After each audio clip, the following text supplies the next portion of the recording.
ચાલો, good morning વિદ્યાર્થી મિત્રો. હવે આપણે અગાઉના લેક્ચરમાં જોયું હતું કે હિસાબી માહિતીના ગુણાત્મક લક્ષણો.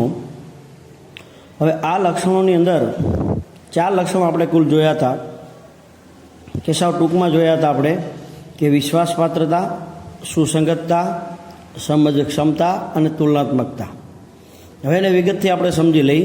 પહેલું છે વિશ્વાસપાત્રતા, કે હિસાબી માહિતીનું પ્રથમ આવું ગુણાત્મક લક્ષણ એટલે વિશ્વાસપાત્રતા છે. કારણ કે તૈયાર થયેલ માહિતી સંપૂર્ણપણે વાસ્તવિક ચિત્ર રજૂ કરે છે એવો વિશ્વાસ માહિતીનો ઉપયોગ કરનારાઓને હોય છે. મેં કીધું કે ભાઈ વિશ્વાસ કરનારાઓ, હિસાબોનો જે ઉપયોગ કરનારાઓ છે એ બધાને એવો વિશ્વાસ હોય છે કે માહિતી જે છે એ સંપૂર્ણપણે કેવી છે? સાચી છે. અને આ વાસ્તવિક ચિત્ર એટલે કે ખરેખર જે પરિસ્થિતિ છે એ જ પરિસ્થિતિ હિસાબો દર્શાવતું હોવું જોઈએ. જો રજૂ કરવામાં આવેલ માહિતીનો ઉપયોગ કરનારાઓનો વિશ્વાસ ટકાવી રાખવાનું કામ એ માહિતી તૈયાર કરનારાઓનું છે.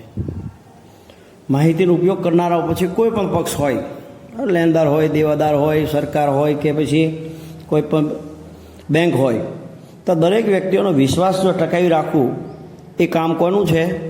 તો ટકાવી રાખવાનું કામ માહિતી તૈયાર જે કરનારો વ્યક્તિ છે એના ઉપર આધાર રાખે છે. માહિતી એ રીતે રજૂ કરેલી હોવી જોઈએ કે જેના કારણે દરેક વ્યક્તિઓનો વિશ્વાસ એમાં શું થાય? ટકી રહે. હવે રજૂ કરવામાં આવેલી માહિતી સંપૂર્ણપણે ભૂલ રહિત હોવી જોઈએ. વિશ્વાસપાત્રતા એટલે શું કીધું?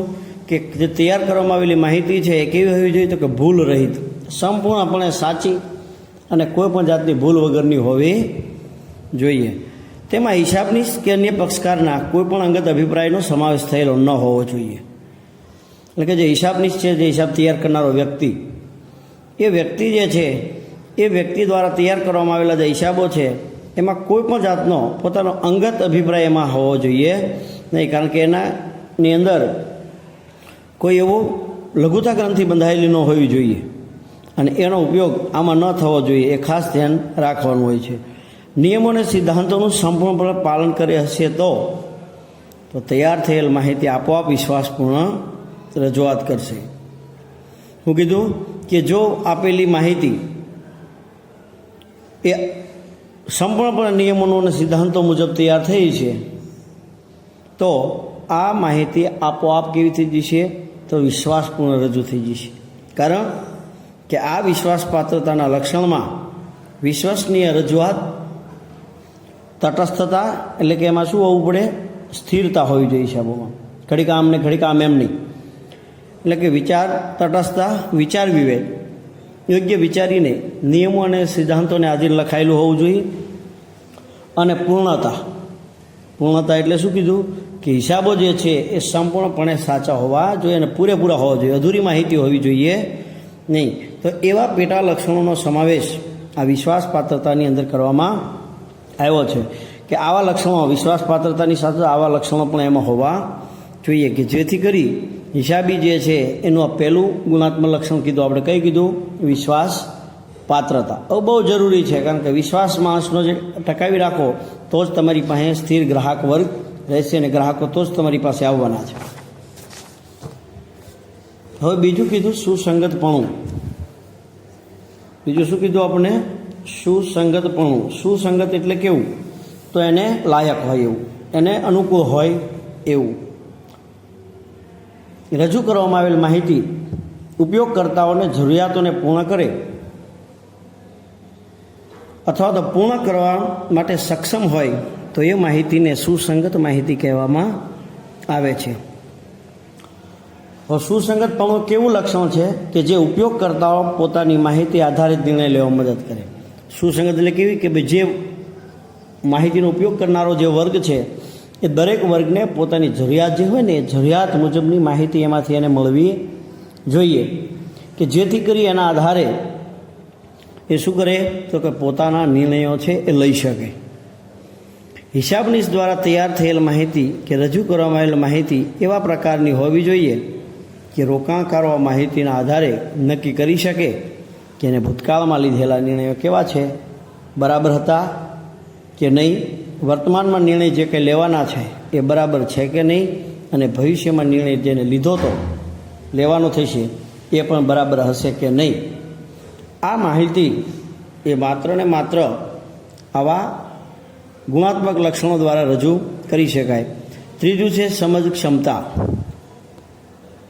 એટલે કે ટૂંકમાં સુસંગતપણામાં શું કીધું કે ભાઈ ત્રણેય કાળની અંદર વર્તમાન, ભવિષ્ય અને ભૂતકાળ એ ત્રણેયની અંદર લીધેલા નિર્ણયો યોગ્ય સંદર્ભમાં હોવો જોઈએ. હવે સમજ સુસંગતતા ઉપરાંત રજૂ કરવામાં આવેલ માહિતીનો ઉપયોગ કરવાના દ્વારા સહેલાઈથી સમજી શકાય તેવું યોગ્ય અર્થઘટન કરી શકાય એવા પ્રકારની માહિતી હોવી જોઈએ. માહિતી કેવી હોવી જોઈએ? તો કે સહેલાઈથી સમજી શકાય, યોગ્ય એમાંથી અર્થઘટન કરી અને તારણો કાઢી શકાય અને એના આધારે યોગ્ય નિર્ણય લઈ શકાય ને એવી હોવી જોઈએ. ટૂંકમાં મીન્સ કે સમજાય એવી. તો સમજ ક્ષમતા એટલે શું કીધું? તો કે આપવામાં આવેલી માહિતીનો અર્થ કેવો હોવો જોઈએ? સ્પષ્ટ અને ચોખ્ખો હોવો જોઈએ. એમાં કોઈ અસ્પષ્ટતા જોવા મળવી જોઈએ નહીં. કારણ કે જો એની અંદર સ્પષ્ટતા નહીં હોય તો શું થશે? તો કે માહિતીનું તમે અર્થઘટન છે એ ઘણા કોઈ વ્યક્તિ કંઈક અલગ કરશે, તમે કંઈક બીજું કરશો. એટલા માટે બધાને સમજી શકાય એવું હોવું જોઈએ. જોકે માહિતીનો ઉપયોગ કરનાર પાસે ધંધાકીય આર્થિક પ્રવૃત્તિઓ અને હિસાબોનું પ્રારંભિક જ્ઞાન હોવું જરૂરી છે. કારણ કે એવું થોડુંક તો એને ખબર પડવી પડે કે ભાઈ આવું જ્ઞાન આપણી પાસે હોવું પડે, કારણ હિસાબો કહેવાય, આ છે તે છે, બરાબર. એટલે થોડું જાજુ જ્ઞાન એની પાસે હોવું જોઈએ. કારણ કે હિસાબોની કોઈ જાણકારી જ ન હોય, કોઈ જ્ઞાન જ ન હોય તો એની પાસે એવી અપેક્ષા ન રાખી શકાય કે ભાઈ એને સમજી શકાય છે અથવા હિસાબો છે એ સમજી લે છે. કારણ કે એની પાસે કોઈ એવું નોલેજ જ નથી. અને ચોથું છે તુલનાત્મકતા. કે હિસાબી પદ્ધતિનું અન્ય ગુણાત્મક લક્ષણ એટલે તુલનાત્મકતા છે. હિસાબી માહિતી એવી રીતે તૈયાર થાય અને રજૂ કરવી જોઈએ કે જેથી કરીને એનો ઉપયોગ કરતા ધંધાની નફાકારકતા અને આર્થિક સદ્ધરતા અંગેના કોઈ પણ બે સમયગાળા, વર્ષ દરમિયાન, માસ દરમિયાન, બરાબર, કોઈ બીજી કંપની સાથે પોતાના હિસાબો જે છે એને શું કરી શકે? બે સમયના હિસાબોની વચ્ચે તુલના કરી શકે એવું તુલનાત્મક હોવું જોઈએ.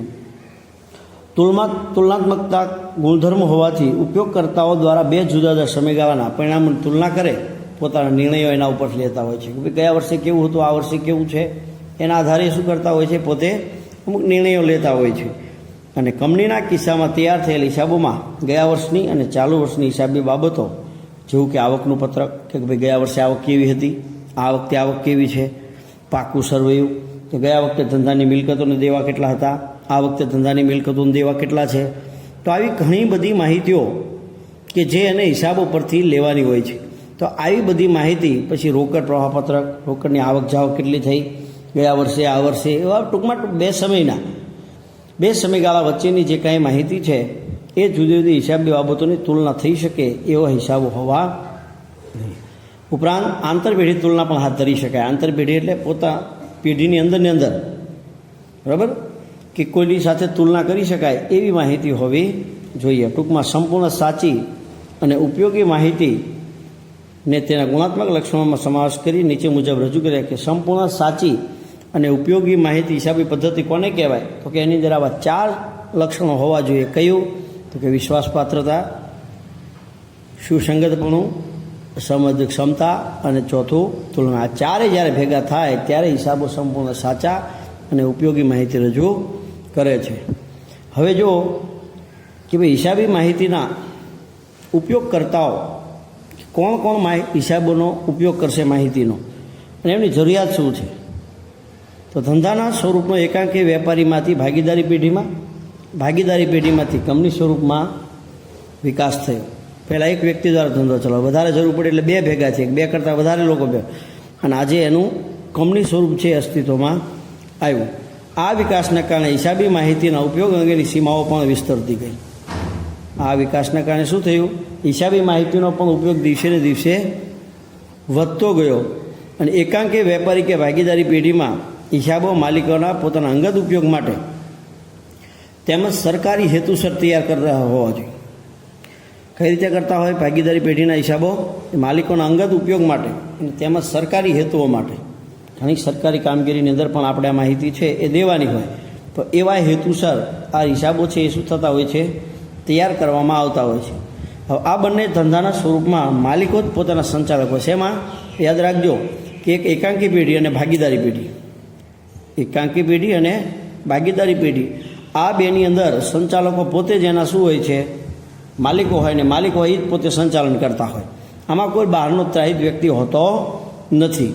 તો તેથી માહિતીનો ઉપયોગ એમના પૂરતો મર્યાદિત રહે, એને કોઈ બહાર રજૂઆત કરવાની હોતી નથી. પણ કંપની સ્વરૂપમાં માલિકો અને સંચાલકો બંને જુદા જુદા હોય છે. તો કઈ રીતે? તો કે ભાઈ જુઓ, વિચારો તો કે કંપની છે એ કંપની પોતાના શેર બહાર પાડે છે. કંપની પોતાના શેર જાહેર જનતાને બહાર પાડે છે અને જાહેર જનતા આ શેર ખરીદે છે. અને આપણને ખબર છે કે ભાઈ ઇક્વિટી શેર હોલ્ડરો, એટલે કે જેને કંપનીના શેર ખરીદ્યા છે એ ખરેખર કંપનીના સાચા માલિકો છે. પણ આ બધા શેર હોલ્ડરો જે છે એ અલગ અલગ કેટલી જગ્યાએ વિસ્તરેલા હોય છે, કોઈ એક જગ્યાએ હોતા નથી. એટલા માટે એ બધા સંચાલન કરવા માટે આવી શકે એ શક્ય નથી. એટલા માટે એની માટે શું કરીએ છીએ આપણે, તો સંચાલકો છે એ અલગથી સંચાલકોની નિમણૂક કરવામાં આવે છે. એટલે આ કંપની સ્વરૂપની અંદર માલિકો અને સંચાલનો જુદા જુદા હોય છે. અને માહિતીના સંદર્ભમાં સરકારી નિયંત્રણોના કારણે કંપનીઓની માહિતી જાહેર માહિતી બને છે. શું કીધું? માહિતીના સંદર્ભમાં સરકારી નિયંત્રણોના કારણે કંપનીની માહિતી કેવી થઈ ગઈ? જાહેર. કારણ કે દરેક લોકોને તમારે જાહેરમાં, દરેક શેર હોલ્ડરોને, દરેક વ્યક્તિઓને આ માહિતીના લાગતા હોય ને, દરેક વ્યક્તિઓને કંપનીની જે માહિતી છે કે હિસાબો છે એને રજૂ કરવા પડે છે અથવા મોકલવા પડે છે. પરિણામે માહિતીનો ઉપયોગ કરનારાઓ ઘણા બધા પક્ષકારો છે. અને આ પક્ષકારો કયા કયા છે તો એના વિશે આપણે કયા કયા પક્ષકારો છે એના વિશે આપણે જોઈએ.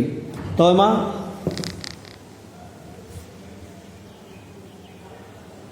પહેલો પક્ષકાર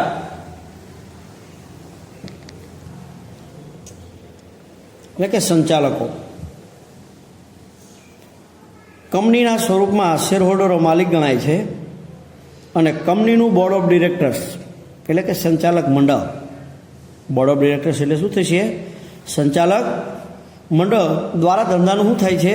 સંચાલન કરવામાં આવે છે. હવે તેમના દ્વારા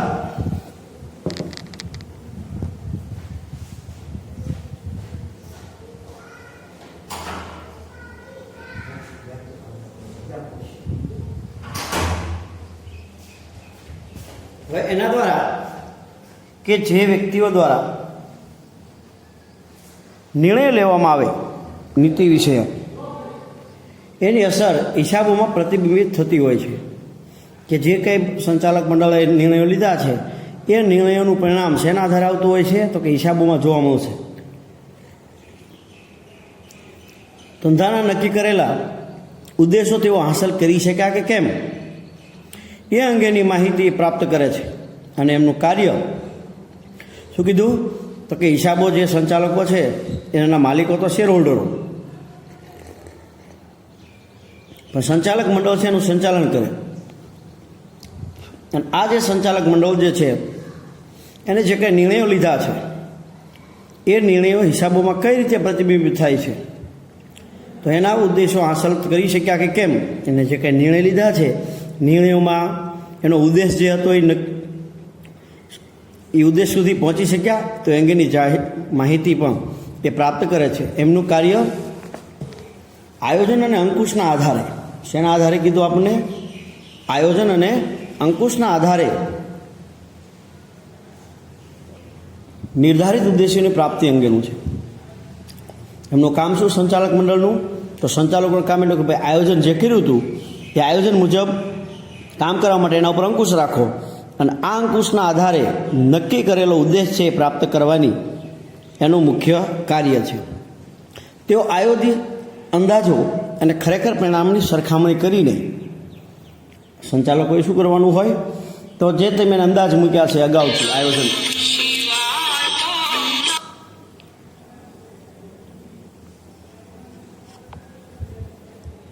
આયોજન મુજબ જે અંદાજો મૂક્યા છે એ અંદાજોના આધારે ખરેખર પરિણામની સરખામણી કરીને વિચલન કે જે કાંઈ તફાવતો છે એ શોધે છે. અને આ જે તફાવત આવ્યો અથવા જે ફેરફાર રહ્યો છે એ ફેરફાર ફરીવાર ન થાય, એટલે કે વિચલનોનું ફરીવાર પુનરાવર્તન ન થાય એ માટે સુધારાત્મક પગલાં લે છે. આમ હિસાબો જે છે એ સંચાલકો માટેની કાર્યક્ષમતા માપવા માટેનું એક માપ છે અથવા સાધન છે કે ભાઈ સંચાલકોને હિસાબો પરથી એનું અંદાજ કાઢી શકાય કે ભાઈ સંચાલકો કેટલા સફળ રહ્યા. અને આમ સંચાલકો એ આંતરિક ઉપયોગકર્તા તરીકે વર્ગીકૃત કરી શકાય. કેવા છે એ આંતરિક, કારણ કે ધંધાની અંદર રહી અને એને કામગીરી કરે છે એટલે એને આંતરિક ઉપયોગકર્તા તરીકે ઓળખવામાં આવે છે, કારણ કે એને હિસાબો પરથી અંદરના પોતાના નિર્ણયો લેવાના હોય છે. બરાબર, તો કાલે શેર હોલ્ડરોથી આપણે શરૂ કરીશું. આજે લેક્ચર અહીંયા પૂરો કરશું.